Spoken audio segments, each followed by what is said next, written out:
हाँ ये सबसे इजी वे था बीटा वाला, ठीक है। सर प्रॉब्लम है ना वही कंपैरिजन टेस्ट में, मेरे को मेन क्वेश्चन तो बहुत सारे तरीके हैं, लेकिन वो कंपैरिजन टेस्ट में जब उसका लोअर बाउंड ढूंढना होता है ना, उधर आती है सबसे ज्यादा प्रॉब्लम। तो दिक्कत है थोड़ा सा वो, उसमें सुटेबल ढूंढना थोड़ा दिक्कत रहता है। चलिए जी, किनका डाउट है तो अब आते हैं आगे। आई थिंक अंकित आपका हो गया क्वेश्चन, ग्रुप में एकता ने भेजे हैं, समझ आया, और इन लोगों ने यशराज ने भी भेजा सोल्यूशन। यस सर, समझ में आ गया कुछ सर। डिस्कस करना है, हो गया ना, ठीक है। Yes sir. हम्म, तो और किसी का बाकी कुछ डाउट है तो पूछिए। सर मेरा ग्रुप में सर एक क्वेश्चन है। अच्छा एक मिनट, तो कौन सा नंबर? Sir 11 and 13। 11 कह रहा है कि x1 x2 xn ये आपका रैंडम सैंपल है यूनिफॉर्म 0 थीटा में। पीडीएफ में पता है, तो कंसिस्टेंट एस्टिमेटर पूछ रहा है थीटा बाई ई का, 4 ऑप्शन है ना, तो मतलब t converges in probability to theta by E. तो ये t क्या होगा, इसके लिए 4 ऑप्शन दे रखा है कि कंसिस्टेंट एस्टिमेटर थीटा बाई ई का कौन सा होगा। पहला ऑप्शन है फर्स्ट ऑर्डर स्टैटिस्टिक, दूसरा ऑप्शन है प्रोडक्ट ऑफ एक्स आई की पावर 1/n इस पूरे की पावर n, यही है i फ्रॉम 1 to n, यही nth रूट है। और c वाला ऑप्शन है प्रोडक्ट ऑफ एक्स आई इसकी पावर 1/n, और डी वाला ऑप्शन है nth ऑर्डर स्टैटिस्टिक। ट्राई कीजिए जी। क्वेश्चन है कि इनमें से चारों में से कौन सा कंसिस्टेंट एस्टिमेटर होगा थीटा बाई ई का, मतलब टी कौन सा सुटेबल हो सकता है जो कि कन्वर्ज करेगी थीटा बाई ई पे। डेफिनेशन है ये कंसिस्टेंट एस्टिमेटर का, तो ट्राई करके बताइए क्या होना चाहिए जिन लोगों को आइडिया है। सी होगा। सी होगा। देखिए बाकी लोग जी।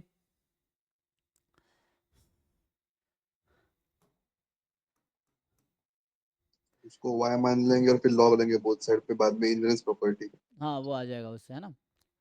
सो अभी के लिए है ना, हम लोग ये जानते, जैसे हमें पूछा है कि T converges in probability to theta by E, तो फर्स्ट ऑर्डर स्टैटिस्टिक्स हमें देखना है कंसिस्टेंट एस्टिमेटर, तो इसका एमएलई क्या आता है?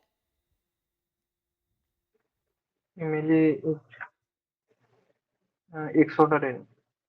तो थीटर वो भी होना चाहिए फिर तो यहाँ कुछ थीटर है रेस्ट्रिक्शन, मेरे। कुछ रेस्ट्रिक्शन है, लेकिन वो थीटा का है ना, तो मतलब एमएलई क्या आएगा, थीटा का एमएलई जो है, एमएलई ऑफ थीटा जो आपको मिलेगा वो है nth order statistic.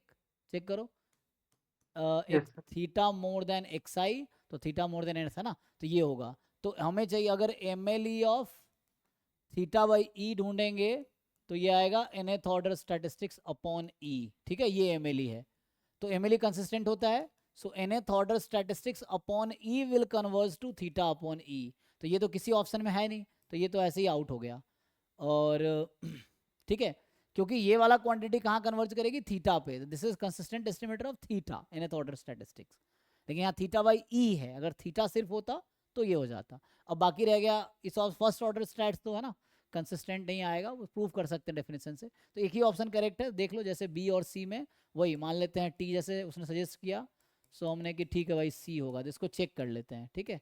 I from 1 to n, सो आप लॉग टी लगाएंगे तो 1/n, लॉग ऑफ बाहर आ जाएगा लॉग, तो ये summation log of X I, I from 1 to n ऐसा हो जाएगा, चेक कर लीजिए।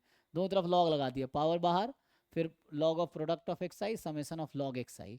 अब इसमें चाहो तो आगे आप देखो क्या कर सकते हो, सो इसमें weak law of large number लगा सकते हो, है ना। सो लॉग टी कहाँ कन्वर्ज करेगी ये देख लो, इससे भी काम हो जाएगा, यहाँ weak law of large number लगा दो। So this quantity will converge in probability to E of log x, ठीक है। कहाँ कन्वर्ज करेगी, ई ऑफ लॉग एक्स पे, क्योंकि लॉग एक्स मतलब वाई है, फॉर एग्जाम्पल ये वाई आई, तो वाई बार नहीं हो जाएगा, अगर इसका नाम मैं वाई आई रख दूँ तो ये वाई बार हो जाएगा, तो Y bar will converge in probability to E of Y, ठीक है। तो यहाँ पे x तुम्हारा वो डिस्ट्रीब्यूशन यूनिफॉर्म 0 थीटा है, तो x अगर यूनिफॉर्म 0 थीटा है तो log x का एक्सपेक्टेशन निकाल लो, तो यहाँ पे कई सारे तरीका है। x अपॉन थीटा आपका हो जाएगा यूनिफॉर्म 0 1, एंड यूनिफॉर्म 0 1 से minus log x equal to exponential exponential exponential 1, 1। ठीक है। तो यहाँ से एक्सपेक्टेशन लगा लो, तो एक्सपेक्टेशन ऑफ यहाँ से माइनस लॉग एक्स फिर प्लस लॉग थीटा बराबर हो गया 1। तो इसको सिंप्लीफाई करके एक्सपेक्टेशन ऑफ लॉग एक्स आ जाएगा। जैसे भी नहीं समझ आ Yes, रहा sir. वैसे लगा लो। तो ये उधर भेज दो, पहले तो कांस्टेंट है उधर भेज दोगे, तो ये आ जाएगा क्या लॉग थीटा माइनस 1, चेक करो। सो ठीक है, तो ये आ गया। तो यहाँ पे आ गया आपके पास लॉग थीटा माइनस 1, ये चेक कर लो। अब लॉग को इधर भेज दो तो क्या आ जाएगा। So log theta minus 1 is kind of log theta by E. ये जो थीटा माइनस 1 है this is log theta by E हो गया ना।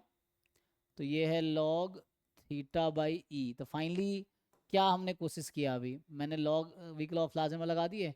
सो हमने ये कहा कि जो लॉग ऑफ टी है that converges in probability to log of theta by E. तो लॉग लॉग हटा दो, कंसिस्टेंट ना प्रॉपर्टी ऑफ कंसिस्टेंट एस्टिमेटर या इनवेरिएंस प्रॉपर्टी। तो ये थीटा बाई ई आ गया। तो टी हमने कहाँ से स्टार्ट किया था, सी से, तो ये वाला आ जाएगा, है ना। देख लो। Okay sir. और भी तरीका कोई इजी वे हो सकता है, या मैं अपने तरीके क्या हूँ तो आप अपने तरीके से सॉल्व करके देखो तो वैसे भी हो जाएगा।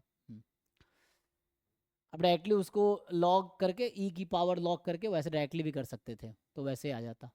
तो मैंने वैसा किया, अपना तरीका है लिखने का, जैसे भी समझ आ रहा है।